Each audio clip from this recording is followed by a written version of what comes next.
पार्टीच्या वतीने प्रथमच जे आहे ते संजय ठाकूर यांनी सायन येथे ती दहीहंडीचं आयोजन करण्यात आले। या दहीहंडी आयोजनाला पूजनाला जे आहे ते नितेश राणे मत्स्य उद्योग मंत्री आलेले आहेत। सर काय सांगाल, प्रथमच दहीहंडीचं आयोजन आणि या वर्षी जी थीम आहे ती त्यांनी सिंदूर ठेवली आहे, भारतीय सैनिकांची शौर्यगाथा या ठिकाणी दाखवण्यात आली आहे आणि आपण या ठिकाणी याला सर काय सांगाल? आमच्या भारतीय जनता पक्षाचे माझे सहकारी सन्मान्य संजय सिंग ठाकूरजी, आमचे राजेश शिरोडकरजी आणि माझ्या भारतीय जनता पक्षाच्या या सर्व भागाच्या माझ्या सहकाऱ्यांनी ऑपरेशन सिंदूर ही थीम नजरेसमोर ठेवून या दहीहंडीचं आयोजन केलेलं आहे। आम्ही भारतीय जनता पक्षाचा प्रत्येक कार्यकर्ता हा एक प्रखर देशभक्त आहोत, राष्ट्रभक्त आहोत आणि ऑपरेशन सिंदूरच्या निमित्ताने जे आपल्या राष्ट्राने आपल्या सैन्याने जे काही जिहादी मानसिकतेचे जे काही लोक आहेत त्यांना जे चोख प्रत्युत्तर दिलेलं आहे आणि त्याचमुळे ऑपरेशन सिंदूर हे नाव आमच्या प्रत्येकाच्या हृदयामध्ये एक वेगळी जागा निर्माण झालेली आहे।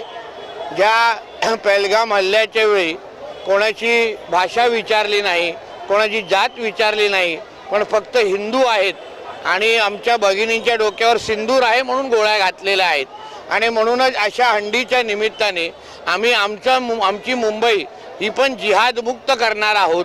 असे कोणीही जे आमच्या मुंबईकडे वाकड्या नजरेने जिहादी मानसिकतेचे हिरवे साप बघतील तर त्यांना चोख प्रत्युत्तर मुंबईकर जनता पण देईल, हीच प्रेरणा या हंडीच्या माध्यमातून घेतलेली आहे। मी माझ्या सगळ्या सहकाऱ्यांचं मनापासून अभिनंदन करतो। शेवटचा प्रश्न, आपण या ठिकाणी आलात, भगवं वातावरण पाहायला मिळालं, आपलं स्वागत पण केलं, तेव्हा ह्या पताका आहेत त्या भगव्या या ठिकाणी करण्यात आल्या। एकंदरीत हिंदू सणांची ती जपण्याचं काम भारतीय जनता पार्टीकडून केलं आहे। संजय, मुंबई आणि महाराष्ट्राचं डीएनएच हिंदुत्वाचं आहे, आमचं मुंबईचा डीएनएच भगवा आहे।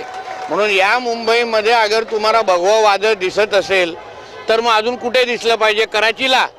म्हणून अतिशय योग्य पद्धतीने आमचे संजय भाई असतील अन्य लोकांनी भगवा वादळ इथे तयार केलेला आहे। येणाऱ्या ज्या महापालिकेच्या निवडणुका आहेत तिथे पण तुम्हाला दिसून येईल की मुंबईचा महापौर हा एक भगवाधारीत तिथे बसणार आहे। म्हणून आपण सगळेजण आपल्या हिंदू राष्ट्रामध्ये राहून अशाच पद्धतीने भगवाचा जयजयकार केलं पाहिजे, हे आपलं परम कर्तव्य आहे।